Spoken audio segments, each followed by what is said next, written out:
그 애를 당장 치워. 늙은 남자의 싸늘한 목소리가 병원 복도에 울려 퍼집니다. 빗소리가 거세게 창문을 두드립니다. 젖은 담요 속에서 갓난아기 울음소리가 작게 새어나옵니다. 회장님, 이 아이는 살 수 있습니다. 병든 아이는 한씨 집안에 필요 없어. 순간 화면 전환. 34년 뒤 병원 복도에서 휠체어를 밀던 윤지아가 걸음을 멈춥니다. 그리고 눈앞의 여자를 본 순간 숨이 멎습니다. 자신과 똑같이 생긴 여자. 재벌 손녀 한서윤이 떨리는 눈으로 중얼거립니다. 어떻게 나랑 똑같이 생겼죠? 그 순간 늙은 여인 정희가 약봉투를 떨어뜨립니다. 설마, 떨리는 눈동자, 창백하게 질린 얼굴, 그리고 믿을 수 없다는 듯 터져나온 한마디. 그 애가 살아 있었구나. 잠시 정적. 도진이 DNA 결과지를 들고 충격에 굳어버립니다. 두 분은 일란성 쌍둥이입니다. 눈물이 고인 지아의 목소리. 나는 왜 버려졌는데요? 과연 34년 전 그 병원에서는 무슨 일이 있었던 걸까요? 왜 한 아이는 재벌가 손녀가 되었고, 왜 또 다른 아이는 버려진 채 살아야 했던 걸까요? 지금부터 그 가슴 아픈 이야기를 들려드리겠습니다. 이야기 시작하기 전에 잠깐 부탁드립니다. 구독과 좋아요 눌러주시고 알림 설정까지 해주시면 큰 힘이 됩니다. 항상 건강하시고 편안한 시간 되시길 바랍니다. 감사합니다. 비켜주세요. 휠체어 지나갑니다. 새벽 병원 복도에 여자의 숨소리가 먼저 번졌습니다.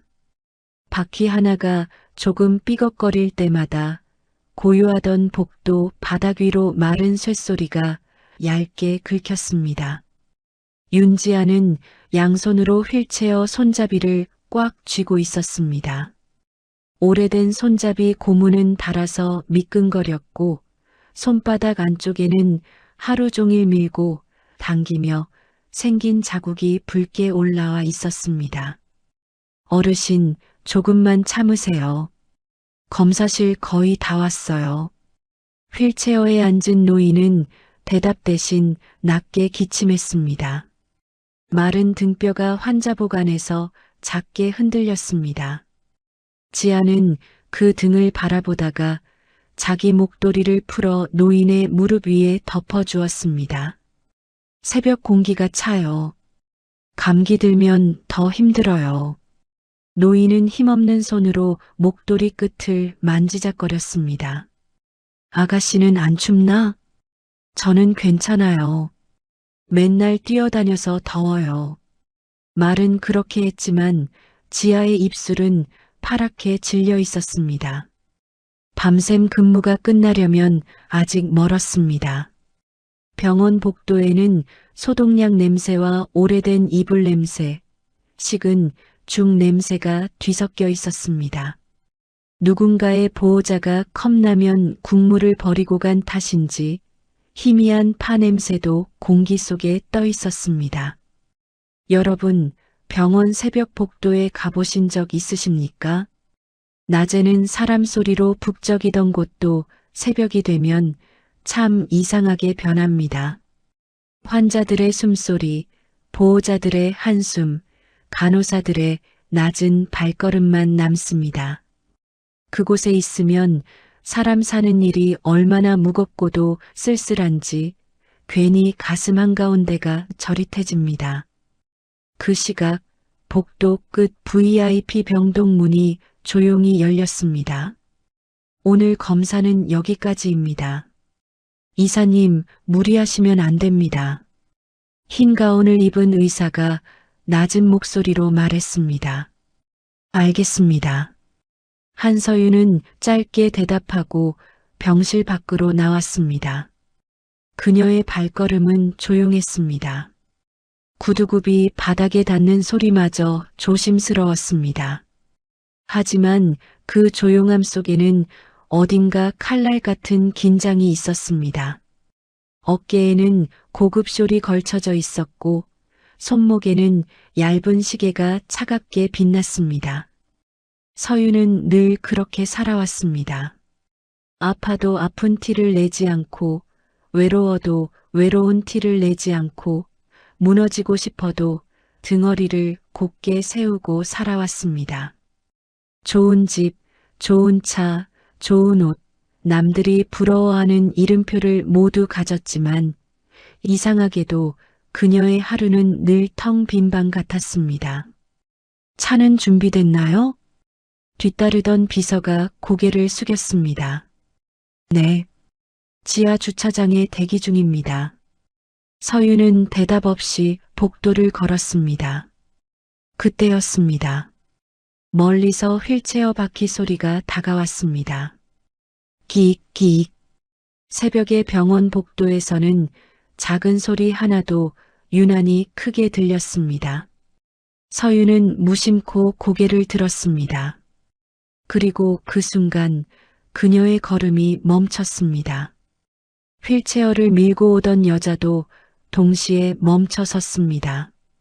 두 사람 사이에 남은 거리는 겨우 몇 걸음뿐이었습니다. 형광등 불빛이 천장에서 희게 쏟아졌고 차가운 빛은 두 여자의 얼굴 위에 똑같이 내려앉았습니다. 서윤의 눈동자가 흔들렸습니다. 지아의 손가락도 휠체어 손잡이 위에서 굳었습니다. 누구도 먼저 말하지 못했습니다. 그 얼굴이었습니다. 거울을 보는 것 같았습니다. 눈매, 콧날, 입술선, 고개를 살짝 기울이는 버릇까지 너무 닮아 있었습니다. 아니, 닮았다는 말로는 부족했습니다. 오래된 거울 하나가 세월을 다르게 살아낸 두 사람을 마주 세워놓은 것 같았습니다. 지아의 머리는 대충 묶여 있었고 잔머리는 땀에 젖어 관자놀이에 붙어 있었습니다. 낡은 운동화 앞코에는 얼룩이 묻어 있었습니다. 반면 서윤은 머리카락 한 올까지 정돈되어 있었고 코트 자락에는 먼지 하나 보이지 않았습니다. 하지만 얼굴만큼은 같았습니다. 마치 한 사람이 두 개의 삶으로 갈라져 선 것 같았습니다. 저기요. 서윤이 먼저 입을 열었습니다. 목소리가 생각보다 작게 떨렸습니다. 지아는 멍한 눈으로 서윤을 바라보았습니다. 혹시 저를 아세요? 그 말에 지아는 아주 천천히 고개를 저었습니다. 아니요. 짧은 대답이었지만 그 목소리마저 이상하게 닮아 있었습니다. 서윤의 얼굴에서 핏기가 조금씩 빠져나갔습니다. 옆에 있던 비서도 당황해 두 사람을 번갈아 보았습니다. 이사님, 괜찮으십니까? 서윤은 대답하지 못했습니다. 그녀의 시선은 지아의 얼굴에 못 박혀 있었습니다. 지아도 쉽게 눈을 떼지 못했습니다. 살다 보면 닮은 사람을 만날 수 있다고들 말합니다. 하지만 이건 그런 문제가 아니었습니다. 사진 속 자신을 밖으로 꺼내놓은 것처럼 혹은 잃어버린 시간을 사람 모양으로 세워놓은 것처럼 두 사람은 지나치게 같았습니다. 그때 휠체어에 앉아있던 노인이 신음했습니다. 아가씨, 나 좀 추워. 지아는 그제야 정신이 돌아온 듯 몸을 움찔했습니다. 아, 죄송해요. 금방 갈게요. 지아는 다시 휠체어를 밀려 했습니다. 그런데 바퀴가 잠시 턱에 걸렸습니다. 지아가 몸을 숙여 바퀴를 빼내는 순간 서윤의 시선이 지아의 손목에 닿았습니다. 왼쪽 손목 안쪽 아주 작은 점 하나. 서윤은 숨을 멈췄습니다. 그 점은 자신에게도 있었습니다. 어릴 적부터 할머니가 늘 말하던 점이었습니다. 복점이라고 귀한 사람이 될 점이라고 했던 그 자리였습니다. 그런데 저 여자에게도 있었습니다. 같은 위치에 같은 크기로 있었습니다. 서윤은 자신도 모르게 손목을 붙잡았습니다. 잠깐만요. 지아가 고개를 들었습니다. 네, 그 손목. 지아는 반사적으로 손목을 감췄습니다. 병원에서 일하는 사람에게는 몸에 밴 습관이 있었습니다. 누가 쳐다보면 먼저 움츠러드는 습관, 누가 부르면 먼저 죄송하다고 말할 준비를 하는 습관, 자기 것을 드러내기보다 숨기는 습관이었습니다. 왜요? 서윤은 한 걸음 다가갔습니다. 그 점 원래 있었나요? 지아의 눈썹이 살짝 찌푸려졌습니다. 태어날 때부터 있었겠죠. 제가 그걸 어떻게 알아요? 말끝은 담담했지만 지아의 목소리에도 불안이 섞였습니다. 낯선 부잣집 여자가 새벽 병원 복도에서 자신을 붙잡고 손목에 점을 묻는 상황은 이상했습니다. 아니, 불편했습니다. 옆에 있던 비서가 조심스럽게 끼어들었습니다. 이사님, 시간이 늦었습니다. 서윤은 듣지 못한 사람처럼 지아만 바라보았습니다. 이름이 뭐예요? 그건 왜 물으시는데요? 그냥 궁금해서요. 지아는 잠시 망설이다가 대답했습니다. 윤지아요. 그 이름이 복도 공기 속에 떨어지는 순간 서윤의 가슴 어딘가가 알 수 없이 조여왔습니다. 처음 듣는 이름인데 이상하게 낯설지 않았습니다. 먼 기억 속에서 누군가 한번 부른 적 있는 이름처럼 들렸습니다. 윤지아. 서윤이 작게 따라 말했습니다. 지아는 그 목소리에 이상한 기분을 느꼈습니다. 마치 자기 이름을 자기 입으로 듣는 것 같았습니다. 그때 멀리서 간호사의 다급한 목소리가 들렸습니다. 윤지아 씨, 검사실 대기 밀렸어요. 빨리 이동해 주세요. 지아는 고개를 돌려 대답했습니다. 네, 갑니다. 그리고 서윤에게 짧게 고개를 숙였습니다. 죄송한데 저 일해야 해서요. 그 말은 공손했지만 그 안에는 보이지 않는 선이 있었습니다. 당신과 나는 다른 사람이라는 선, 당신은 저쪽 세계 사람이고 나는 이쪽 복도에서 휠체어를 미는 사람이라는 선이었습니다. 서윤은 그 선을 느꼈습니다. 이상하게 아팠습니다. 지아는 휠체어를 밀고 지나갔습니다. 두 사람이 스쳐 지나가는 순간 서윤의 숄 끝이 지아의 낡은 가디건 소매에 살짝 닿았습니다. 고급 원단의 부드러움과 낡은 니트의 거친 촉감이 아주 짧게 맞닿았습니다. 그 짧은 순간 서윤은 알 수 없는 냄새를 맡았습니다. 소독약 냄새, 땀 냄새, 오래된 세탁 비누 냄새, 그리고 이상하게도 어린 시절 할머니 방 장롱 속에서 맡았던 마른 햇볕 냄새 같은 것이었습니다. 그 냄새가 서윤의 마음을 흔들었습니다. 지아는 휠체어를 밀며 복도 끝으로 멀어졌습니다. 그녀의 어깨는 작아 보였지만 이상하게 단단해 보였습니다. 서윤은 그 뒷모습을 바라보았습니다. 자신과 같은 얼굴을 가진 여자가 자신이 한 번도 살아본 적 없는 몸짓으로 새벽병원을 가로질러 가고 있었습니다. 여러분, 인생사 참 알다가도 모를 일입니다. 어떤 사람은 태어나면서부터 누군가의 기대를 등에 지고 삽니다. 또 어떤 사람은 태어나면서부터 아무도 기대하지 않는 자리에서 살아남아야 합니다. 그런데 가끔 운명은 참 잔인하게도 그렇게 다른 길을 걷던 사람들을 어느 날 한 복도에서 마주 세웁니다. 서윤은 겨우 숨을 내쉬었습니다. 방금 그 사람 직원인가요? 비서가 당황해 태블릿을 확인했습니다. 정식 직원은 아닌 것 같습니다. 간병 보조나 보호자 도우미 쪽일 가능성이 있습니다. 찾아봐요. 네. 서윤의 눈빛이 차갑게 가라앉았습니다. 저 여자 누구인지, 어디 사는지, 병원에 왜 있는지 전부 알아봐요. 비서는 잠시 망설였습니다.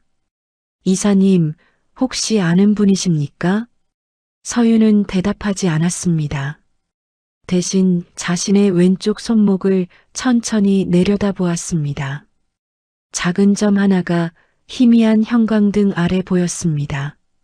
어릴 때부터 너무 익숙해서 한 번도 이상하게 생각하지 않았던 점이었습니다. 그런데 오늘 처음으로 그 점이 무서웠습니다. 그 무렵 복도 반대편 작은 대기 공간에서는 한 여인이 약봉투를 들고 서 있었습니다. 윤정이었습니다. 그녀는 원래 지아를 기다리기 위해 잠시 나온 길이었습니다. 허리가 굽어 있었고 손등에는 검버섯이 듬성듬성 피어 있었습니다. 얇은 카디건 밖으로 드러난 손목은 바람만 불어도 꺾일 듯 가늘었습니다. 정희는 멀리서 서윤의 얼굴을 보았습니다. 그리고 그대로 굳었습니다. 약봉투가 손에서 미끄러졌습니다. 하얀 알약들이 바닥으로 흩어졌습니다.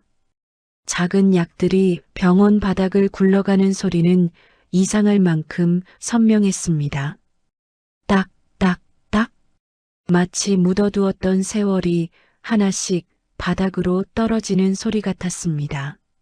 정희의 입술이 떨렸습니다. 아니야. 그녀는 벽을 짚었습니다. 그럴 리가 없어. 눈앞의 여자는 지아가 아니었습니다. 하지만 지아와 똑같았습니다. 아니, 지아보다 더 낯설고 더 익숙했습니다. 오래전 한 번 품에 안아보았던 아기의 얼굴이 세월을 지나 어른이 되어 서 있는 것 같았습니다. 정희의 흐린 눈에 눈물이 차올랐습니다. 사람은 나이가 들면 많은 것을 잊습니다. 어제 먹은 반찬도 잊고 방금 놓아둔 안경도 잊고 전화를 왜 걸었는지도 잊습니다. 그런데 정말 잊고 싶은 기억은 이상하게도 마지막까지 남습니다. 가슴 깊은 곳에 박힌 가시처럼 세월이 지나도 빠지지 않습니다. 정희에게도 그런 밤이 있었습니다. 비가 억수같이 내리던 밤이었습니다. 병원 뒤편 쓰레기장 쪽에서 희미한 울음소리가 들리던 밤이었습니다. 누군가 작은 생명을 두고 달아나던 밤이었습니다. 젖은 담요 속에서 갓난아기가 파랗게 질린 입술로 울고 있던 밤이었습니다. 정희는 그 기억을 평생 묻었습니다. 말하면 안 되는 일이었습니다. 떠올리면 안 되는 일이었습니다. 그 아이가 살았다는 사실만으로도 누군가는 무너질 수 있었습니다. 그래서 정희는 입을 닫았습니다.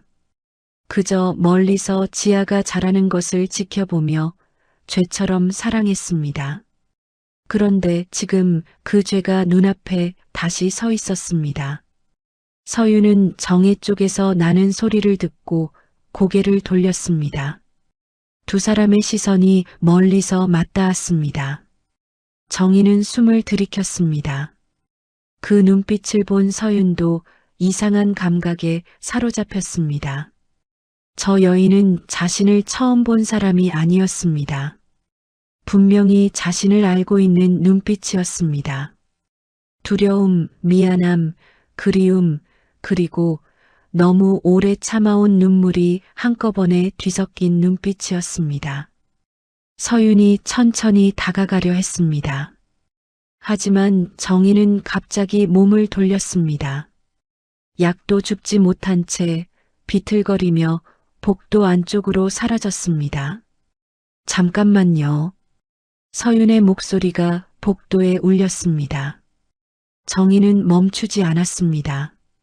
오히려 더 급하게 걸었습니다. 굽은 등은 금방이라도 무너질 듯 흔들렸습니다. 벽을 짚은 손이 미끄러졌고 그녀는 겨우 중심을 잡았습니다. 서윤이 한 걸음 더 내딛는 순간 가슴이 세게 조여왔습니다. 검사 후 무리하지 말라는 의사의 말이 떠올랐습니다. 숨이 목 끝에서 걸렸습니다. 비서가 놀라 그녀를 붙잡았습니다. 이사님, 안 됩니다. 지금 움직이시면 위험합니다. 서윤은 비서의 손을 뿌리치려 했지만 다리에 힘이 빠졌습니다. 멀어지는 정희의 뒷모습과 복도 끝으로 사라진 지아의 뒷모습이 그녀의 눈앞에서 겹쳤습니다. 그 순간 서윤은 처음으로 깨달았습니다. 오늘 자신이 본 것은 단순히 닮은 사람이 아니었습니다. 자신의 삶 어딘가에 잘못 끼워진 조각이었습니다. 누군가 일부러 감춰놓은 문이었습니다. 열면 안 되는 줄 알면서도 반드시 열어야만 하는 문이었습니다. 그 여자, 서윤이 힘겹게 말했습니다. 비서가 귀를 기울였습니다. 윤지아도 찾고 방금 약 떨어뜨린 저 여자도 찾아요. 네, 알겠습니다. 조용히요. 할아버지 귀에 들어가면 안 됩니다. 비서의 표정이 굳었습니다. 회장님께도 말하지 말라는 뜻입니까? 서윤은 대답 대신 복도 바닥에 흩어진 약들을 바라보았습니다. 그중 하나가 그녀의 구두 앞에 멈춰 있었습니다. 작고 하얀 알약 하나였습니다. 아무 힘도 없어 보이는 그 알약이 이상하게도 오늘 밤의 모든 비밀을 붙잡고 있는 것처럼 보였습니다. 서윤은 천천히 몸을 숙였습니다. 손끝으로 알약 하나를 집어들었습니다. 차가웠습니다. 병원 바닥의 냉기가 그 작은 알약에 스며 있었습니다. 그때 복도 끝에서 정희의 떨리는 목소리가 아주 희미하게 들렸습니다. 서윤은 귀를 의심했습니다. 정희가 혼잣말처럼 중얼거린 말이었습니다. 설마, 숨이 끊어질 듯 낮은 목소리였습니다. 그 애가 살아있었어. 서윤의 손에서 알약이 떨어졌습니다. 하얀 알약이 바닥에 부딪혀 작게 튀었습니다. 그 소리는 새벽 병원 복도 전체를 흔드는 것처럼 크게 들렸습니다. 서윤은 움직이지 못했습니다. 심장은 불규칙하게 뛰었고 손끝은 얼음처럼 차가워졌습니다. 그 애, 살아있었다. 그 말은 누구를 향한 것이었을까요? 윤지아였을까요? 아니면 한서윤 자신이었을까요? 그날 새벽 병원 복도에서 마주친 두 얼굴은 아직 아무것도 알지 못했습니다. 한 사람은 버려진 줄도 모르고 살아왔고, 한 사람은 선택받았다는 이름 아래 갇혀 살아왔습니다. 그리고 그 둘을 바라본 늙은 여인의 한마디가 30년 넘게 잠들어 있던 비밀의 문을 조금씩 열기 시작했습니다. 보육원 출신이라고요? 서윤의 목소리가 새벽 공기보다 더 차갑게 가라앉았습니다. 비서는 병원 지하 주차장으로 내려가는 엘리베이터 앞에서 태블릿 화면을 조심스럽게 내밀었습니다. 화면 위에는 윤지아라는 이름과 함께 간단한 신상 정보가 떠 있었습니다. 병원 소속 정직원은 아니었습니다. 외부 간병 업체를 통해 들어온 단기 간병 보조였습니다. 주소지는 오래된 주택가 끝자락의 반지하 원룸이었습니다. 가족관계라는 비어 있었습니다. 보호자 정보도 없었습니다. 그런데 유독 한 줄이 서윤의 눈을 붙잡았습니다. 보육시설 퇴소 이력 있음. 서윤은 그 글자를 한참 동안 바라보았습니다. 보육원이라는 단어는 그녀에게 너무 먼 세계의 말이었습니다. 책에서나 봤고 뉴스에서나 들었고 재단 행사 때 사진을 찍기 위해 잠깐 방문했던 곳이 전부였습니다. 그때 아이들은 웃고 있었지만 그 웃음이 정말 웃음인지 누군가 오라고 해서 만든 표정인지 서윤은 제대로 들여다본 적이 없었습니다. 그런데 자신과 똑같은 얼굴을 한 여자가 그곳에서 자랐다고 했습니다. 서윤은 자신도 모르게 왼쪽 손목을 만졌습니다. 손목 안쪽에 작은 점이 손끝에 닿았습니다. 살갗 아래로 차가운 의심이 스며드는 듯 했습니다. 확실해요? 비서는 고개를 숙였습니다. 현재 확인 가능한 자료로는 그렇습니다. 다만 세부 기록은 개인정보라 접근이 어렵습니다. 어렵다는 말 말고 방법을 찾아요. 네. 엘리베이터 문이 열렸습니다. 안쪽은 거울처럼 반짝였고 서윤의 얼굴이 사방으로 비쳤습니다. 그런데 그 얼굴들이 모두 낯설었습니다. 조금 전 복도에서 본 윤지아의 얼굴이 거울 속 자신의 얼굴 위로 겹쳐졌습니다.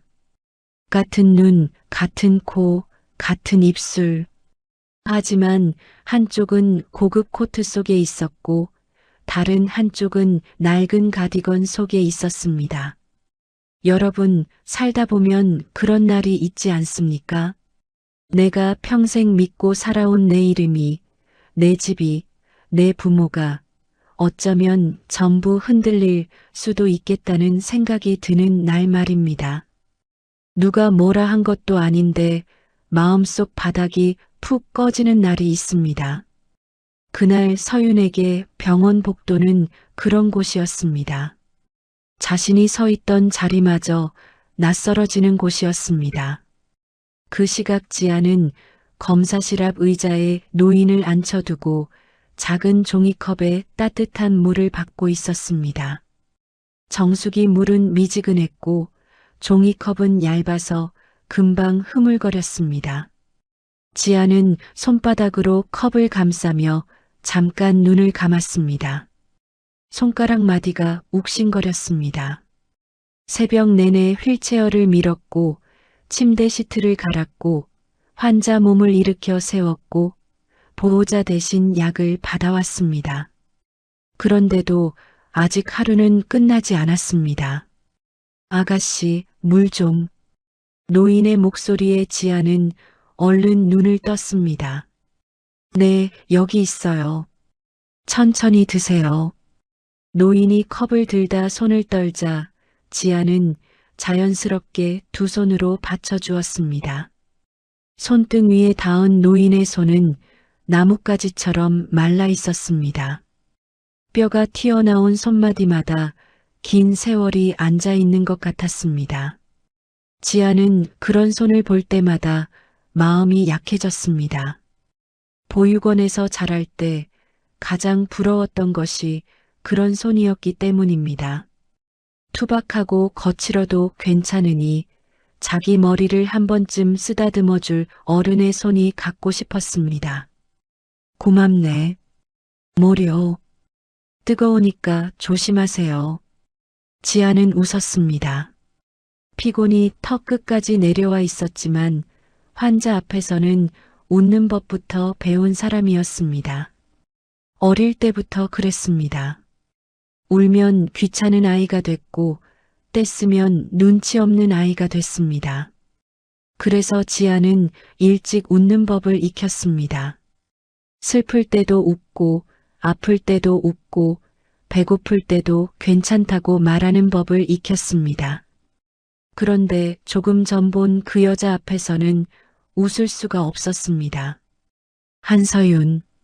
이름도 모르는 그 여자, 아니 아직 이름도 모르지만 분명히 높은 사람처럼 보이던 그 여자. 지아는 그 얼굴이 머릿속에서 지워지지 않았습니다.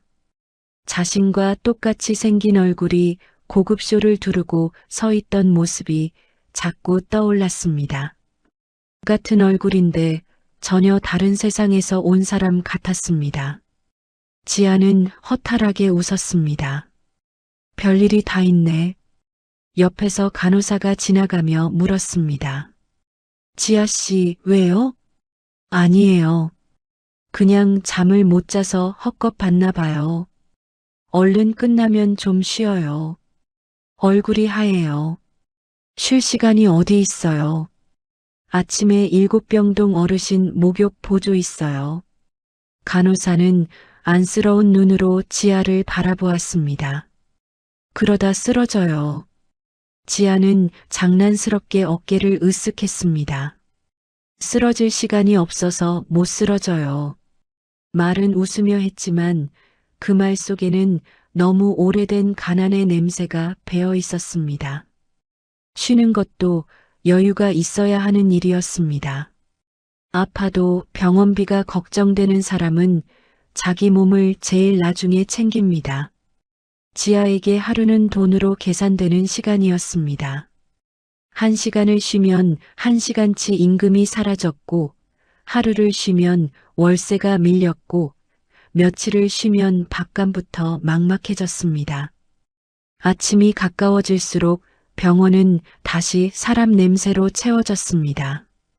보호자들이 세면도구를 들고 화장실로 향했고, 간호사 스테이션 앞에는 처방전을 묻는 목소리가 오갔습니다.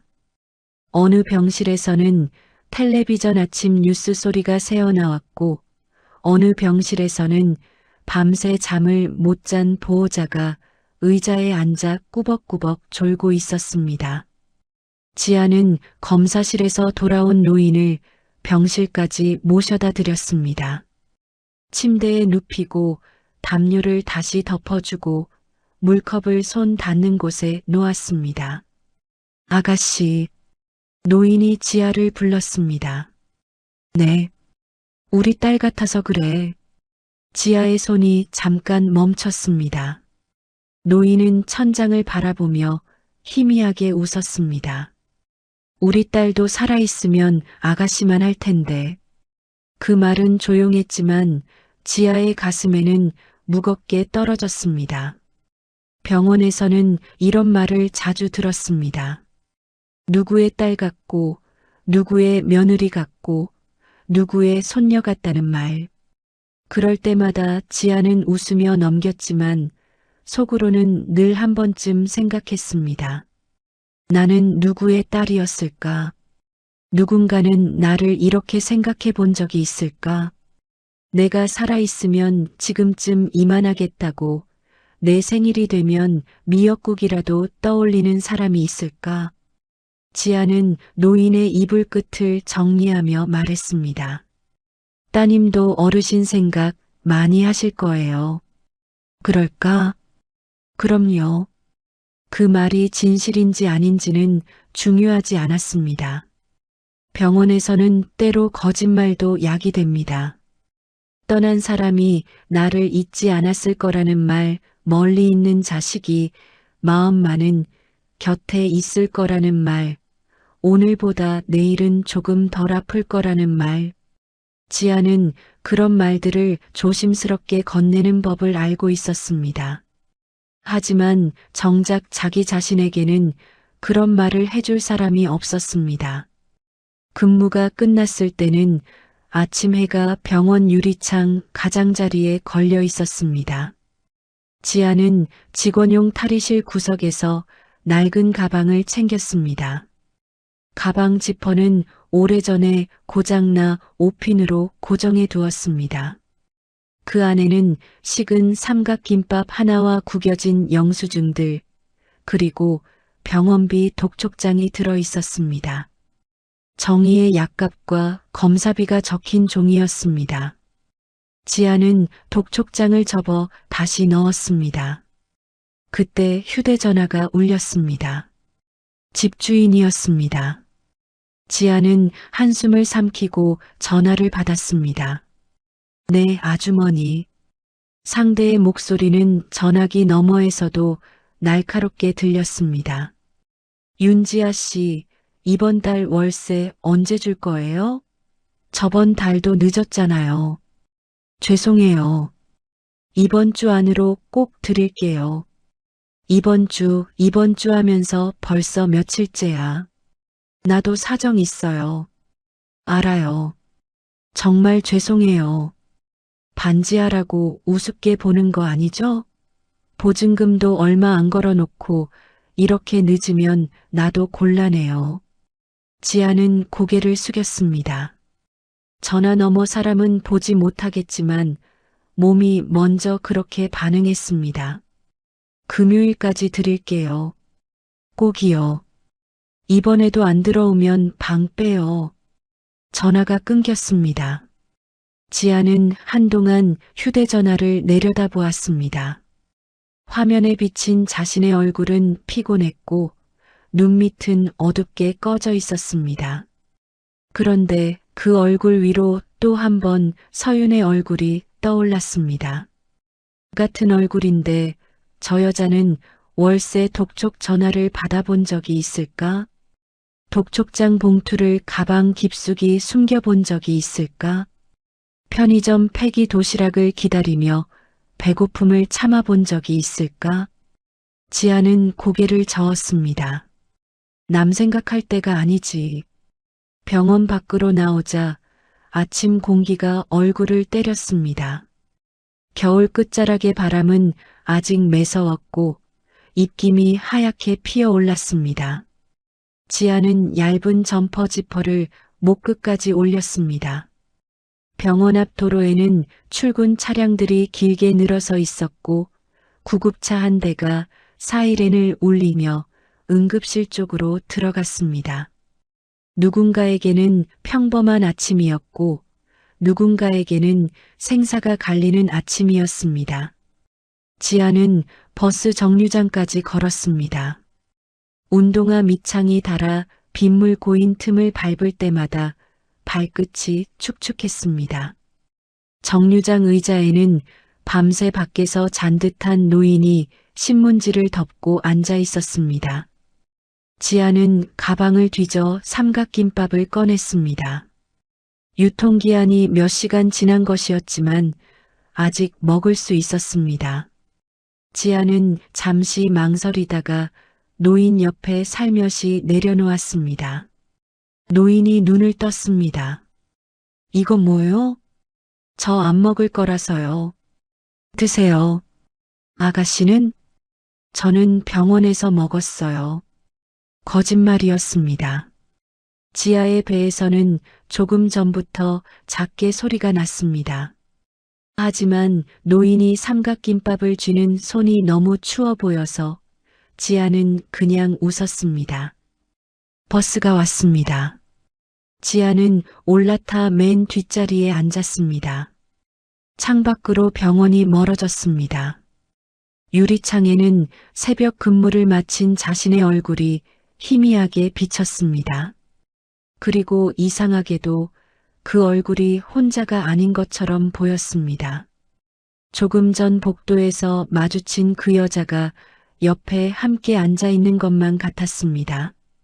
한편 서윤은 대저택의 긴 식탁 앞에 앉아 있었습니다. 은색 커트러리가 가지런히 놓여 있었고 따뜻한 수프에서는 김이 올라왔습니다. 각 구운 빵 냄새와 고급 원두커피 향이 넓은 식당을 채웠습니다. 그러나 식탁은 이상하리만큼 조용했습니다. 맞은편에는 할아버지 한태식이 앉아 신문을 넘기고 있었습니다. 종이가 접히는 소리만 건조하게 들렸습니다. 벽에 걸린 오래된 가족사진 속 사람들은 모두 웃고 있었지만 실제 식탁 위에는 웃음이 없었습니다. 새벽에 병원 갔다 왔다며 태식이 신문에서 눈을 떼지 않은 채 물었습니다. 네. 검사 결과는 아직 자세한 건 못 들었습니다. 몸 관리 똑바로 해. 내 몸은 내 것만이 아니야. 서윤은 숟가락을 내려놓았습니다. 그 말은 걱정처럼 들렸지만 사랑은 아니었습니다. 내가 아프면 내가 힘들까 걱정된다는 말이 아니라 내가 아프면 집안 일정과 사업 계획에 차질이 생긴다는 뜻이었습니다. 서유는 그런 말에 오래전부터 익숙했습니다. 익숙해진다는 것은 괜찮아진다는 뜻이 아니었습니다. 그저 아파도 티내지 않는 법을 배웠다는 뜻이었습니다. 할아버지, 말해. 혹시 제 출생 기록 보관돼 있나요? 신문 넘기던 소리가 멈췄습니다. 아주 짧은 정적이 식탁 위에 내려앉았습니다. 커피잔 옆에서 작은 스푼이 빛을 받았습니다. 태식은 천천히 신문을 접었습니다. 갑자기 그건 왜 묻지? 서유는 태식의 얼굴을 바라보았습니다. 평생 보아온 얼굴이었습니다. 단단하고 차갑고 쉽게 흔들리지 않는 얼굴. 그런데 방금 아주 잠깐 그 얼굴 위로 불쾌함보다 먼저 당황이 스친 것을 서유는 놓치지 않았습니다. 그냥 필요해서요. 필요할 일이 뭐가 있어. 재단 의료 지원 사업 관련해서 가족 병력 자료도 정리해야 해서요. 태식은 서윤을 빤히 보았습니다. 그런 건 실무진 시켜. 제 자료라 제가 확인하고 싶습니다. 태식의 손가락이 식탁 위를 2번 두드렸습니다. 쓸데없는데 관심 두지 마라. 쓸데없는 일입니까? 서윤의 목소리가 낮아졌습니다. 태식은 천천히 의자에 등을 기댔습니다. 너는 한씨 집안 손녀다. 그걸로 충분해. 그 말은 단단한 벽 같았습니다. 더 묻지 말라는 뜻이었습니다. 서윤은 입을 다물었습니다. 하지만 마음속에서는 오히려 더 큰 의심이 자라났습니다. 평소 같으면 넘어갔을 말이었습니다. 하지만 이제는 아니었습니다. 병원 복도에서 마주친 얼굴, 손목의 점, 약을 떨어뜨리던 늙은 여인의 눈빛, 그리고 살아있었다는 말이 이미 그녀 안에 박혀 있었습니다. 식사를 마치지 못한 채 서윤은 자리에서 일어났습니다. 먼저 올라가겠습니다. 태식은 신문을 다시 펼쳤습니다. 서윤아. 서윤이 멈췄습니다. 요즘 이상한 사람들 조심해라. 서윤은 뒤돌아보지 않았습니다. 무슨 뜻입니까? 내가 가진 걸 노리는 사람은 생각보다 많다. 그 말에 서윤의 손끝이 차가워졌습니다. 제가 가진 게 뭔데요? 태식은 대답하지 않았습니다. 서윤은 그대로 식당을 나왔습니다. 복도를 걷는 동안 벽에 걸린 가족 사진들이 그녀를 따라오는 것 같았습니다. 사진 속 어린 서윤은 예쁜 드레스를 입고 있었습니다. 할머니 손을 잡고 있었고 아버지는 옆에서 웃고 있었습니다. 그런데 이상하게도 서윤은 그 사진을 볼 때마다 늘 뭔가 빠져 있다는 느낌을 받았습니다. 그 빠진 것이 무엇인지 몰랐습니다. 오늘 전까지는 말입니다. 서윤은 방으로 들어가자마자 비서에게 전화를 걸었습니다. 윤지아 기록 더 알아봤어요? 간병업체 쪽 확인 중입니다. 다만 보육원 기록은 오래돼서 바로 열람이 어렵습니다. 어느 보육원인지 알아냈나요? 은혜 보육원이라는 곳입니다. 지금은 폐원했습니다. 서윤은 창밖을 바라보았습니다. 정원에는 잘 다듬어진 소나무들이 서 있었고 관리인이 이른 아침부터 낙엽을 쓸고 있었습니다. 모든 것이 정돈되어 있었습니다. 지나치게 정돈되어 있어서 오히려 숨막혔습니다. 윤지아 현재 위치는요? 근무 마치고 귀가 중인 것으로 보입니다. 주소 보내요. 비서는 잠시 멈칫했습니다. 직접 가시려고요? 네. 이사님 몸 상태가 주소 보내라고 했어요. 잠시 후 휴대전화가 울렸습니다. 주소가 도착했습니다. 서유는 그 주소를 한참 바라보았습니다. 낯선 동네 이름이었습니다. 자신이 한 번도 가본 적 없는 서울의 뒤편, 지도 위에는 분명히 존재하지만 그녀의 삶에서는 존재하지 않았던 곳이었습니다. 그날 오후 서유는 기사도 비서도 물리고 혼자 차를 몰았습니다. 익숙한 대로변을 지나자 건물들이 낮아졌고 길은 좁아졌습니다. 오래된 상가 간판들이 햇빛에 발해 있었습니다. 세탁소 앞에는 비닐에 쌓인 옷들이 걸려 있었고 작은 반찬 가게에서는 멸치 볶는 냄새가 났습니다. 골목 안쪽으로 들어갈수록 길바닥은 울퉁불퉁했고 담벼락에는 오래된 전단지가 겹겹이 붙어 있었습니다. 서유는 차를 멈추고 걸었습니다. 그녀의 구두굽이 골목 시멘트 바닥에 낯선 소리를 냈습니다.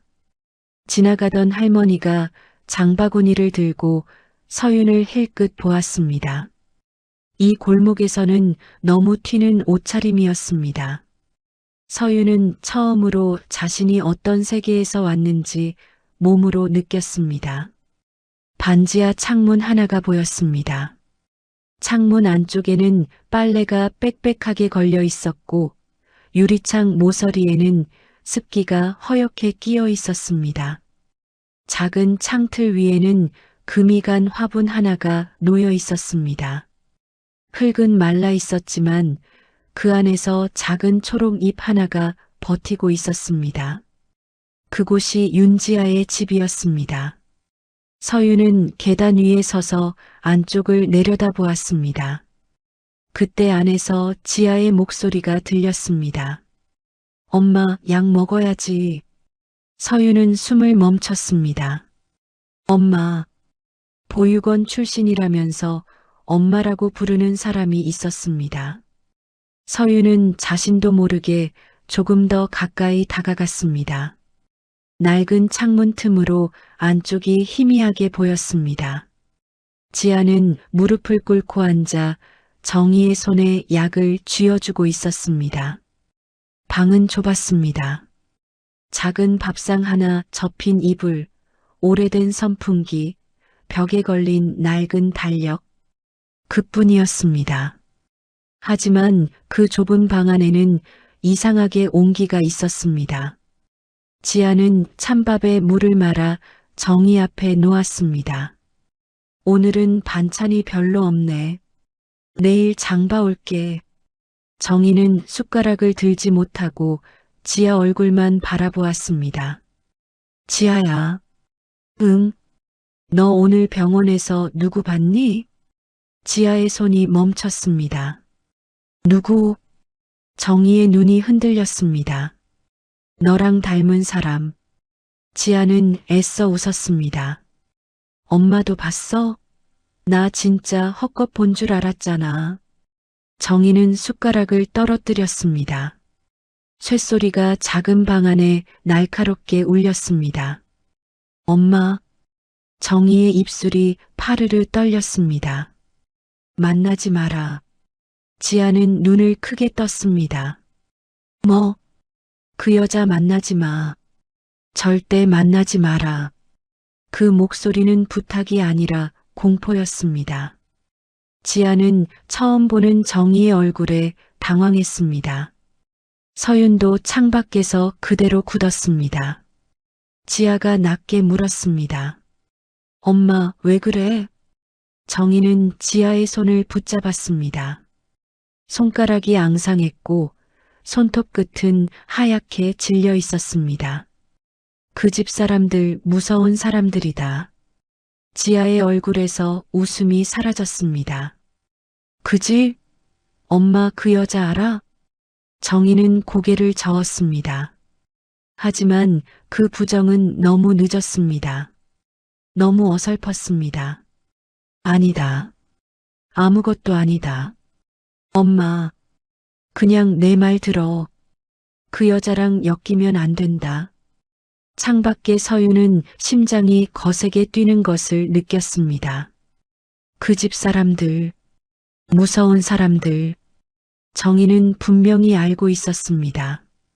자신을 혹은 자신의 집안을 알고 있었습니다. 그때 지아가 조용히 말했습니다. 엄마, 나 보육원에서 데려온 거 맞지? 정희의 얼굴이 하얗게 질렸습니다. 좁은 방 안에 긴 침묵이 내려앉았습니다. 지아는 오래전부터 궁금했습니다. 정희는 친엄마가 아니었습니다. 지아도 알고 있었습니다. 어릴 때 보육원에서 살았고 정희는 가끔 찾아와 과자와 양말을 두고 갔던 사람입니다. 그러다 지아가 성인이 된 뒤 갈 곳이 없어졌을 때 정희는 작은 방 한쪽을 내주었습니다. 엄마라고 불러도 된다고 했습니다. 그래서 지아는 그렇게 불렀습니다. 피가 이어지지 않았어도 정희는 지아에게 유일하게 돌아갈 수 있는 사람이었습니다. 그런데 오늘 정희의 반응은 단순한 걱정이 아니었습니다. 지아가 다시 물었습니다. 나 어디서 왔어? 정희는 대답하지 못했습니다. 엄마는 알고 있지? 정희의 눈에서 눈물이 흘렀습니다. 밥 식는다. 먹자. 피하지 말고 말해줘. 먹자, 지아야. 지아는 더 묻지 못했습니다. 정희의 눈물이 너무 오래된 눈물처럼 보여서였습니다. 오늘 흘리는 눈물이 아니라 30년 넘게 말라붙어 있던 눈물이 다시 흘러나오는 것 같았습니다. 서유는 더 서 있을 수 없었습니다. 그녀는 조용히 골목을 빠져나왔습니다. 햇빛은 환했지만 숨이 막혔습니다. 차에 올라탄 뒤에도 한동안 시동을 걸지 못했습니다. 반지하 방 안에서 들은 말들이 머릿속을 맴돌았습니다. 그 집 사람들 무서운 사람들이다. 나 어디서 왔어? 엄마는 알고 있지. 서유는 휴대전화를 꺼내 주치의 김도진에게 전화를 걸었습니다. 선생님, 제 어릴 때 의료기록 확인 가능하죠? 도진은 잠시 침묵했습니다. 갑자기 왜 그러십니까? 확인해 주세요. 출생 기록부터 전부요. 오래된 기록이라 시간이 걸릴 수 있습니다. 부탁이 아니라 요청입니다. 도진은 서윤의 목소리에서 이상한 절박함을 느꼈습니다. 알겠습니다. 찾아보겠습니다. 그날 저녁 도진은 병원 기록 보관실로 내려갔습니다. 오래된 종이 냄새와 먼지 냄새가 가득한 곳이었습니다. 형광등 하나가 깜빡였고 낡은 서류철들이 철제 선반에 빽빽하게 꽂혀 있었습니다. 도진은 한서윤이라는 이름이 적힌 오래된 파일을 찾았습니다. 파일은 있었습니다. 하지만 이상했습니다. 신생아 기본 기록 일부가 비어 있었습니다. 출생 당시 몸무게, 분만 시각, 담당 의료진 서명, 신생아 팔찌 번호, 있어야 할 칸들이 누군가 지운 것처럼 공백으로 남아 있었습니다. 더 이상한 것은 따로 있었습니다. 서윤의 유년기 혈액형 기록과 현재 병원 시스템에 입력된 혈액형이 맞지 않았습니다. 도진은 미간을 찌푸렸습니다. 이게 말이 되나? 그는 파일을 넘기다 낡은 메모 한 장을 발견했습니다. 거의 바랜 종이였습니다. 거기에는 알아보기 힘든 글씨로 짧은 문장이 적혀 있었습니다. 쌍생아 관련 기록 별도 보관. 도진의 손이 멈췄습니다. 쌍생아. 그는 다시 파일 표지를 확인했습니다. 한서윤의 공식 출생 기록 어디에도 쌍둥이라는 말은 없었습니다. 그런데 왜 별도 보관이라는 메모가 남아있는 것일까요? 그 순간 도진의 휴대전화가 울렸습니다. 서윤이었습니다. 확인하셨어요? 도진은 바로 대답하지 못했습니다. 한 이사님, 말씀하세요. 도진은 서류철을 다시 내려다보았습니다. 먼지 낀 기록 사이에서 30년 넘은 비밀이 숨을 쉬고 있는 것 같았습니다. 출생 기록이 이상합니다. 서윤의 숨소리가 굳었습니다. 어떻게 이상한데요? 도진은 낮게 말했습니다. 비어있는 정도가 아닙니다. 누군가 일부러 지운 흔적이 있습니다. 전화 너머로 아무 말도 들리지 않았습니다. 그리고 도진은 마지막 문장을 아주 천천히 꺼냈습니다. 그런데 더 이상한 건 기록 안에 쌍생아라는 단어가 남아 있습니다. 서윤은 눈을 감았습니다. 병원 복도에서 마주친 지아의 얼굴이, 반지하 창문 너머 들리던 정희의 목소리가, 할아버지의 차가운 눈빛이 한꺼번에 떠올랐습니다. 그날 밤 서윤은 처음으로 자신의 이름이 무너지는 소리를 들었습니다. 한서윤. 그 이름 앞에 어쩌면 숨겨진 다른 이름이 있었을지도 모릅니다. 그리고 그 이름의 반쪽은 지금 낡은 반지하 방에서 찬밥을 먹으며 살아가고 있었습니다. 쌍생아라는 단어가 남아 있습니다. 김도진의 말이 끝난 뒤에도 전화기 너머에서는 한동안 아무 소리도 들리지 않았습니다. 서윤은 창가 앞에 선 채 움직이지 못했습니다. 넓은 방 안은 조용했습니다. 벽난로 위 시계 초침 소리만 또각또각 들렸습니다. 그런데 이상하게도 그 소리가 점점 커지는 것 같았습니다. 마치 누군가 자신의 심장을 안에서 두드리는 소리 같았습니다. 선생님, 겨우 입을 연 서윤의 목소리는 메말라 있었습니다. 그 기록, 다른 사람은 봤습니까? 아직은 저만 봤습니다. 파일 가져올 수 있나요? 도진은 잠시 망설였습니다. 오래된 기록이라 외부 반출은 어렵습니다. 하지만 제가 더 확인해 보겠습니다. 누가 지운 건지 알 수 있을까요? 그건 아직. 도진은 말을 멈췄습니다. 의사로 살아오면서 수많은 환자 기록을 봤지만 이렇게 이상한 기록은 처음이었습니다. 일부러 뜯어낸 흔적, 덧붙여진 종이, 바뀐 서명 날짜. 누군가 오래전 필사적으로 무언가를 감추려 했다는 느낌이 들었습니다. 한 이사님, 네. 혹시 가족분들 중에 이 이야기를 아는 사람이 있습니까? 서윤은 천천히 눈을 감았습니다. 식탁 끝에 앉아 신문을 넘기던 할아버지 얼굴이 떠올랐습니다. 내 몸은 내 것만이 아니라던 목소리, 이상한 사람들 조심하라던 말, 쓸데없는데 관심 두지 말라던 눈빛, 있는 것 같습니다. 전화를 끊고 난 뒤에도 서윤은 한참 동안 그대로 서 있었습니다. 유리창 너머로 서울 야경이 반짝였지만 그녀 눈에는 아무것도 들어오지 않았습니다. 자신이 평생 살아온 집이 갑자기 낯설어졌습니다.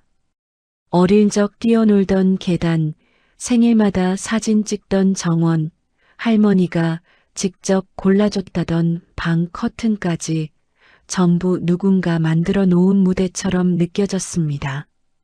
사람은 믿고 살아온 것이 흔들릴 때 가장 무너집니다. 돈을 잃는 것보다 무서운 건 자기 인생 자체를 의심하게 되는 순간입니다. 내가 누구인지, 왜 여기 있는지, 누가 나를 이렇게 만들었는지 알 수 없게 되는 순간입니다. 그 시각 반지하 방 안은 습기가 가득했습니다. 낡은 보일러는 덜덜거리며 겨우 열기를 뿜고 있었고 벽지 귀퉁이에는 곰팡이가 검게 번져 있었습니다. 지아는 작은 밥상을 치운 뒤 정희 옆에 앉았습니다. 정희는 여전히 멍한 얼굴로 허공만 바라보고 있었습니다. 엄마. 정희는 대답이 없었습니다. 아까 병원에서 본 사람 진짜 알아? 정희의 손끝이 떨렸습니다. 손등 위 핏줄이 얇게 튀어나와 있었습니다.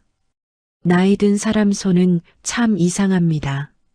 살아온 세월이 그대로 손등에 남습니다. 누굴 업어 키웠는지, 얼마나 일을 많이 했는지, 얼마나 울었는지까지 다 드러납니다. 정희는 입술을 달싹였습니다. 몰라. 근데 왜 무섭다고 했어? 그냥 느낌이 안 좋아서 그랬다. 엄마. 지아의 목소리가 조금 낮아졌습니다. 나애 아니야. 정희는 갑자기 고개를 들었습니다. 그 여자 다시 만나지 마라. 왜? 그냥 만나지 마. 이유를 말해줘야지. 정희는 더 말하지 못했습니다. 숨이 가빠졌습니다. 눈앞에 자꾸 오래전 기억이 어른거렸습니다. 폭우가 쏟아지던 밤이었습니다. 병원 뒤편 쓰레기장 옆 골목은 흙탕물로 질척거렸고 검은 비닐봉지가 바람에 굴러다녔습니다. 젖은 종이 상자 사이에서 희미한 울음소리가 들렸습니다. 처음에는 고양이인 줄 알았습니다. 그런데 가까이 가보니 작은 아기였습니다. 새하얀 담요에 감싸인 채 버려져 있던 아기. 너무 추워서 얼굴이 파랗게 질려 있었습니다. 정희는 그날을 단 하루도 잊은 적이 없었습니다. 아기를 안아들던 순간의 무게, 젖은 담요 냄새, 작게 떨리던 숨소리까지 아직도 생생했습니다. 그리고 그 아이 팔목에 채워져 있던 이름표도 기억했습니다. 안. 그 글자 하나만 남아 있었습니다. 엄마. 지아가 다시 부르자 정희는 퍼뜩 정신을 차렸습니다. 왜 그렇게 놀라는데?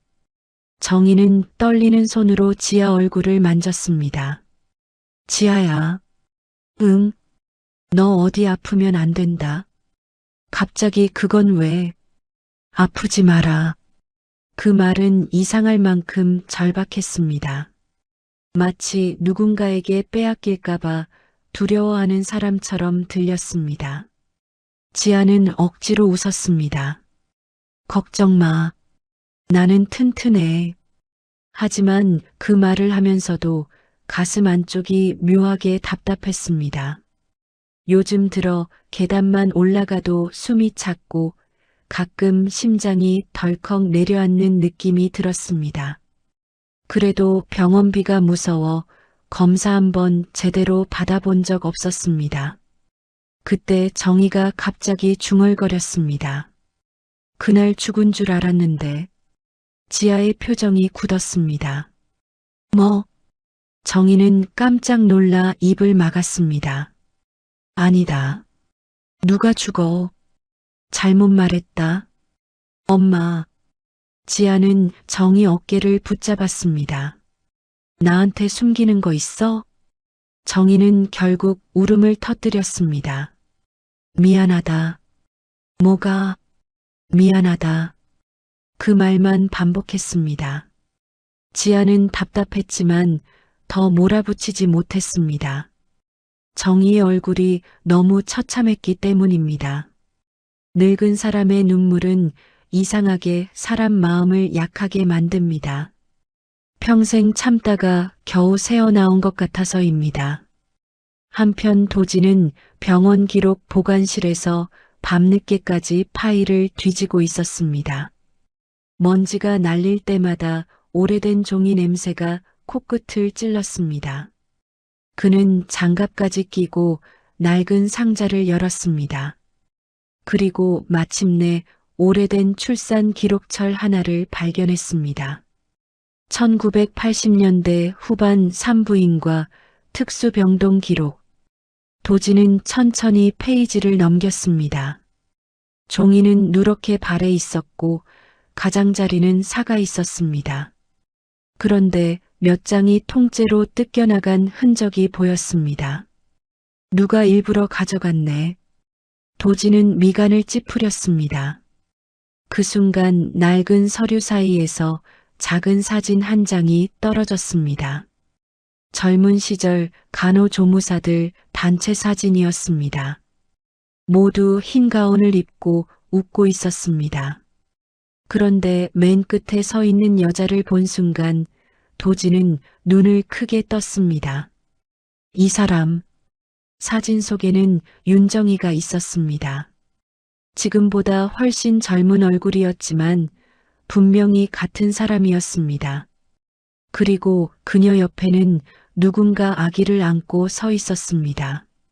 얼굴은 빛발에 거의 보이지 않았지만 품에 안긴 아기 팔목에는 작은 이름표가 채워져 있었습니다.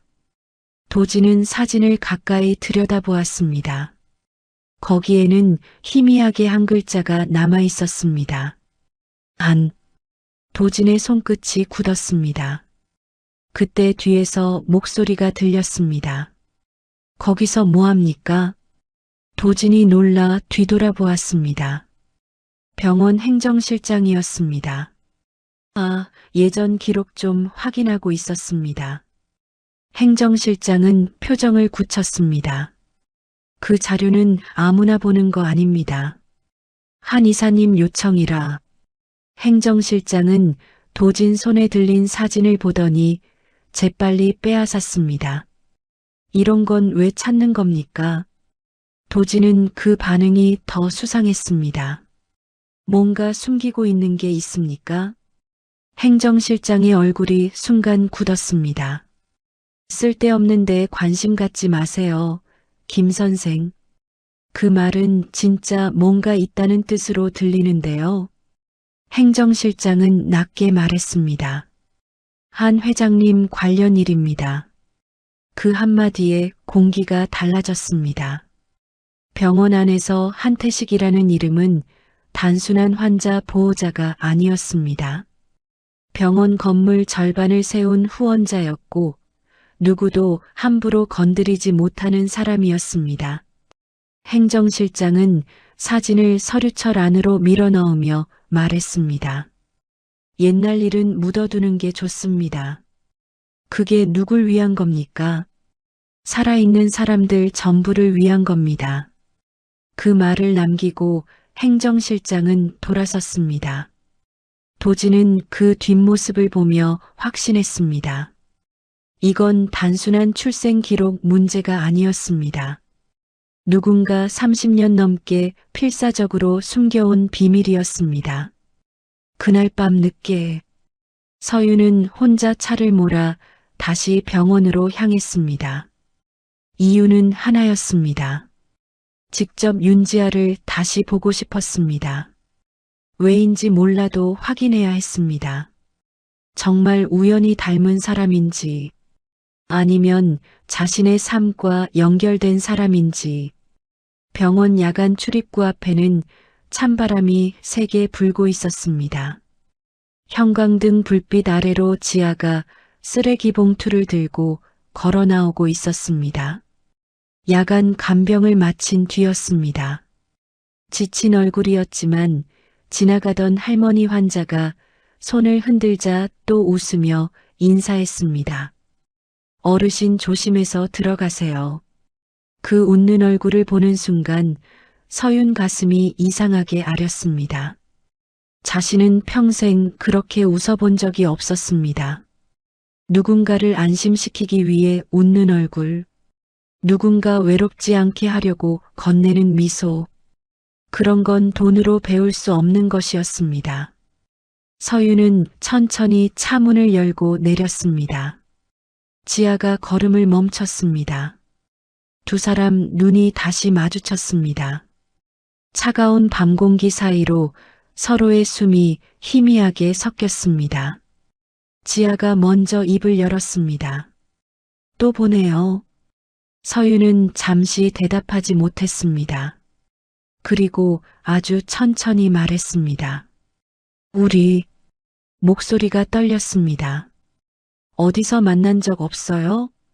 지아는 어이없다는 듯 웃었습니다. 저 같은 사람이 이사님 같은 사람이랑 어디서 만나요? 왜 자꾸 선 긋습니까? 선이 원래 있는 거니까요.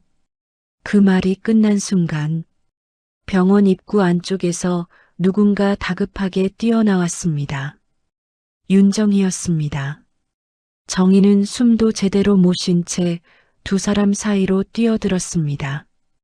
그리고 떨리는 손으로 지아를 뒤로 감췄습니다.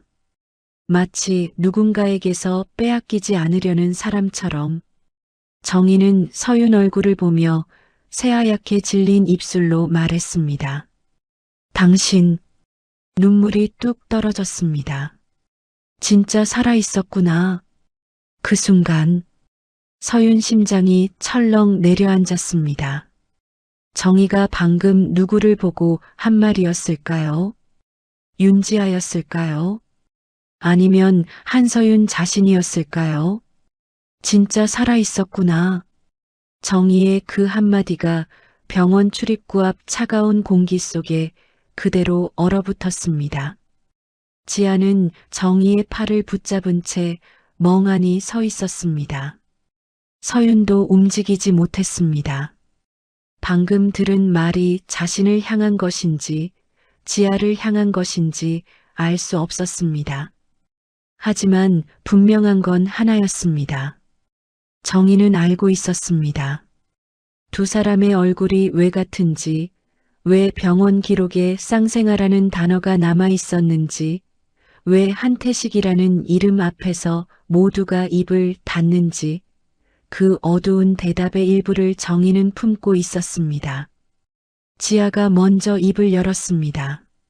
엄마, 무슨 말이야? 정희는 지아의 손을 더 세게 잡았습니다. 손가락이 너무 차가웠습니다. 마치 오래전 비 오는 밤, 젖은 담요 속 아이를 안았던 그때로 돌아간 듯 했습니다. 아무 말도 아니다. 들어가자. 아무 말 아니긴 뭐가 아무 말이야. 방금 뭐라고 했잖아. 정희는 고개를 저었습니다. 집에 가자. 제발 가자. 서윤이 한 걸음 다가섰습니다. 저를 아십니까? 정희는 그 소리에 흠칫했습니다. 서윤의 목소리는 지아의 목소리와 너무 닮아 있었습니다. 같은 얼굴, 같은 목소리, 같은 손목의 점. 세상은 때때로 사람을 벼랑 끝까지 몰고 가서 더는 외면할 수 없는 진실을 눈앞에 세워놓습니다.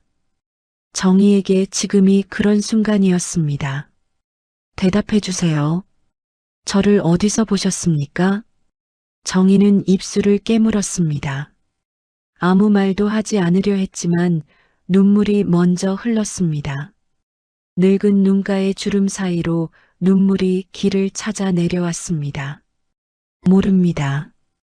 거짓말입니다. 서윤의 목소리가 낮아졌습니다. 방금 분명히 살아있었다고 하셨습니다. 누가 살아있었다는 뜻입니까? 지아가 서윤을 바라보았습니다. 잠깐만요.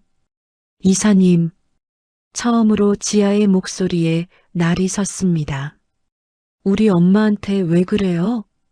서윤은 지아 쪽으로 시선을 돌렸습니다. 그 순간 또다시 이상한 감각이 두 사람 사이를 지나갔습니다. 환한 눈빛마저 닮아 있었습니다. 지아가 턱을 살짝 드는 버릇, 서윤이 감정을 누를 때 입술 안쪽을 깨무는 습관, 둘은 서로를 보며 자기 자신을 보는 기분이 들었습니다. 저도 알고 싶어서 이러는 겁니다. 뭐요? 왜 당신과 제가 같은 얼굴인지요? 지아는 헛웃음을 터뜨렸습니다. 세상에 닮은 사람 많아요. 손목 점까지 같은 사람도요? 지아의 얼굴이 굳었습니다. 그녀는 반사적으로 왼쪽 손목을 움켜쥐었습니다. 서윤도 조용히 자기 손목을 들어 보였습니다. 형광등 불빛 아래 두 사람의 손목 안쪽에 같은 자리의 점이 선명하게 드러났습니다. 정희는 그걸 보자마자 눈을 질끈 감았습니다. 안 된다. 그 말은 거의 신음 같았습니다. 안 돼. 여기서 멈춰야 한다. 지아는 이제 더 이상 참을 수 없었습니다. 뭐가 안 되는데? 엄마, 나한테 말해. 나 대체 누구야? 그 질문은 너무 오래 참아온 질문이었습니다. 보육원 운동장 끝에서 혼자 생일 케이크 그림을 그리던 아이가 묻고 싶었던 말이었습니다. 졸업식 날 누구도 꽃다발을 들고 오지 않았던 그날 교문 밖을 끝까지 바라보던 소녀가 삼켰던 말이었습니다. 나는 누구의 아이인지, 왜 아무도 나를 찾지 않았는지, 누군가 나를 잃어버린 건지 아니면 버린 건지, 그 질문이 이제 지아의 목구멍을 뚫고 나왔습니다. 정희는 무너질 듯 주저앉았습니다. 지아가 급히 부축했습니다. 엄마. 정희는 지아의 손을 붙잡고 울었습니다. 미안하다. 내가 못 지켰다. 뭘 못 지켜. 그때 내가 조금만 더 용감했으면. 엄마. 그때 도진이 병원 안쪽에서 뛰어나왔습니다. 그는 세 사람을 보고 상황을 눈치챘습니다. 서윤의 얼굴은 창백했고 지아는 혼란으로 얼어붙어 있었고 정희는 진실 앞에서 완전히 무너져 있었습니다. 일단 안으로 들어가시죠. 여기서 이야기할 일이 아닙니다. 도진의 말에 서윤이 고개를 끄덕였습니다. 지아는 망설였지만 정희가 거의 서 있지 못하는 상태라 어쩔 수 없이 따라 들어갔습니다. 네 사람은 병원 한쪽의 작은 상담실로 들어갔습니다. 하얀 벽, 작은 원형 테이블, 식어버린 보리차 냄새, 환자 보호자들이 앉았다 간 낡은 의자. 그 안에서 세 사람의 숨소리가 무겁게 엉켰습니다. 도진은 조심스럽게 말을 꺼냈습니다. 제가 기록을 확인했습니다. 서윤은 바로 물었습니다. 쌍생아 기록 말입니까? 지아가 놀라 고개를 돌렸습니다. 쌍생아? 도진은 지아를 바라보았습니다. 아직 확정된 건 아닙니다. 하지만 한 이사님의 출생 기록에 쌍둥이 관련 메모가 남아 있었습니다. 공식 기록에서는 지워져 있었고요.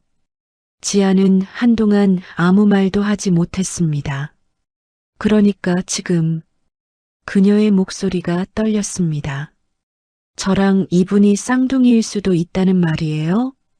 도진은 조심스럽게 고개를 끄덕였습니다. 가능성을 배제하기 어렵습니다. 지아는 자리에서 벌떡 일어났습니다. 말도 안 돼요. 의자가 바닥을 긁으며 거친 소리를 냈습니다. 나 보육원에서 컸어요. 부모 누군지도 모르고 컸다고요. 그런데 갑자기 재벌집 딸이랑 내가 쌍둥이라고요? 드라마도 아니고 그게 말이 돼요? 서윤은 조용히 지아를 바라보았습니다. 그 분노가 이해되었습니다. 아니, 이해하고 싶었습니다. 하지만 그녀 역시 자기 삶이 송두리째 흔들리고 있었습니다. 저도 받아들이기 어렵습니다. 지아가 날카롭게 웃었습니다. 받아들이기 어렵겠죠. 이사님한텐 손해잖아요. 그 말에 상담실이 얼어붙었습니다. 저 같은 사람이 가족일지도 모른다니 창피하겠죠. 반지하 살고 병원에서 휠체어 밀고 보육원 출신에 하루 벌어 하루 먹고 사는 사람. 그런 사람이 이사님이랑 같은 피일지도 모른다니 불쾌하시겠죠. 그런 뜻 아닙니다. 그럼 뭔데요? 지아의 눈에 눈물이 고였습니다. 하지만 그녀는 울지 않으려 이를 악물었습니다. 내 인생은 누가 설명해 주는데요? 난 왜 거기 있었는데요? 난 왜 버려졌는데요? 이사님은 그 집에서 자라고 나는 왜 아무도 없는 보육원에서 자랐는데요? 그 질문에 아무도 대답하지 못했습니다. 서윤도, 도진도, 정희도 입을 열지 못했습니다. 그 침묵이 지아에게는 더 큰 상처처럼 느껴졌습니다. 여러분, 사람은 가난해서만 서러운 게 아닙니다. 내가 왜 이렇게 살아야 했는지 이유조차 모를 때 더 서럽습니다. 내 잘못이 아닌데 평생 벌을 받듯 살아온 사람에게 어느 날 갑자기 내 인생은 누군가의 선택 때문에 그렇게 됐다고 말한다면 그 마음이 어디로 가겠습니까? 정희가 떨리는 목소리로 말했습니다. 지아야. 지아는 정희를 바라보았습니다. 엄마는 알고 있었지. 정희는 고개를 숙였습니다. 다 알지는 못했다. 그래도 뭔가는 알았잖아. 정희의 어깨가 떨렸습니다. 그날 비가 많이 왔다. 병원 뒤편에서 내 울음소리를 들었다. 나는 그냥 지나칠 수가 없었다. 담요가 다 젖어 있었고 내 입술이 파랬다. 팔목에 이름표가 있었는데 찢어져서 한 글자밖에 안 남아 있었다. 그 글자가 뭐였는데? 정희는 서윤을 바라보았다가 다시 지아를 보았습니다. 지아의 얼굴에서 핏기가 빠졌습니다. 서윤은 테이블 아래에서 손을 움켜쥐었습니다. 정희는 어렵게 말을 이었습니다. 나는 무서웠다. 그 아이가 어디서 왔는지 알 것 같아서, 누구 아이인지 알 것 같아서, 그런데 말하면 내가 죽을 것 같았다. 그래서 보육원에 맡겼다. 멀리서라도 살려야 한다고 생각했다. 지아의 눈에서 결국 눈물이 떨어졌습니다. 살려야 한다고요? 그 목소리는 아주 낮았습니다. 그럼 나는 처음부터 죽을 뻔한 애였어요? 정희는 울면서 고개를 저었습니다. 그런 말이 아니다. 그럼 뭔데? 미안하다. 또 미안하대. 지아는 웃었습니다. 웃는데 울고 있었습니다. 나는 평생 그 말만 들었어요. 보육원 선생님도 미안하다. 후원 끊겼다고 미안하다. 졸업하면 나가야 해서 미안하다. 세상 사람들 다 나한테 미안하다고만 해요. 그런데 아무도 나한테 왜 그렇게 됐는지는 말 안 해줘요. 서윤의 가슴이 저릿했습니다. 지아의 말은 칼처럼 날카로웠지만 그 안에는 버림받은 아이의 울음이 있었습니다. 서윤은 처음으로 자신의 고통이 부끄러워졌습니다. 자신도 외롭다고 생각했습니다. 자신도 사랑받지 못했다고 생각했습니다. 그런데 지아는 가족이라는 울타리 자체를 가져본 적이 없었습니다. 도진이 낮게 말했습니다. 확인할 방법은 있습니다. 모두의 시선이 도진에게 향했습니다. DNA 검사입니다. 그 말에 정희가 고개를 세차게 저었습니다. 안 됩니다. 도진은 조심스럽게 물었습니다. 왜 안 됩니까? 정희는 두 손을 떨며 움켜쥐었습니다. 그걸 하면 그 사람들이 알게 됩니다. 그 사람들이 누굽니까? 정희는 대답하지 않았습니다. 서윤이 대신 물었습니다. 한태식 회장입니까? 정희의 몸이 움찔했습니다. 그것만으로도 대답은 충분했습니다. 지아는 넋이 나간 사람처럼 중얼거렸습니다. 한태식? 그 이름은 지아에게도 낯설지 않았습니다. 병원 로비에 걸린 후원자 명패, 뉴스에 나오는 대기업 회장, 사람들이 고개 숙여 말하던 이름. 그런 사람이 자신의 삶과 무슨 상관이 있을 수 있단 말입니까? 서윤은 정희를 똑바로 바라보았습니다. 회장이 뭘 했습니까? 정희는 입술을 닫았습니다. 말 못합니다. 왜요? 그분은 사람 인생을 지울 수 있는 사람입니다. 그 말에 상담실의 공기가 차갑게 식었습니다. 도지는 더 이상 미룰 수 없다고 판단했습니다. 검사는 두 분 동의가 있어야 합니다. 결과는 제가 직접 관리하겠습니다. 외부로 나가지 않게 하겠습니다. 지아는 고개를 저었습니다. 저는 싫어요. 서윤이 지아를 보았습니다. 무섭습니까? 네, 무서워요. 지아는 솔직하게 말했습니다. 결과가 아니라고 나와도 무섭고 맞다고 나와도 무서워요. 아니면 나는 또 바보가 되는 거고 맞으면 내 인생이 더 비참해지잖아요. 누군가는 나를 버렸다는 뜻이니까. 서윤은 아무 말도 하지 못했습니다. 잠시 뒤 서윤이 자기 머리카락을 하나 뽑아 테이블 위에 올려놓았습니다. 저는 하겠습니다. 도진이 놀라 그녀를 바라보았습니다. 서윤은 지아에게 말했습니다. 당신을 끌어들이려는 게 아닙니다. 하지만 저는 알아야겠습니다. 내가 누구인지, 당신이 누구인지, 그리고 누가 우리 둘의 인생을 이렇게 갈라놓았는지요. 지아는 서윤을 바라보았습니다. 같은 얼굴인데 지금 처음으로 조금 다르게 보였습니다. 재벌집 여자가 아니라 자신처럼 무언가를 잃어버린 사람처럼 보였습니다. 지아는 오래 침묵했습니다. 그리고 아주 천천히 자기 머리카락 하나를 뽑았습니다. 손끝이 떨렸습니다.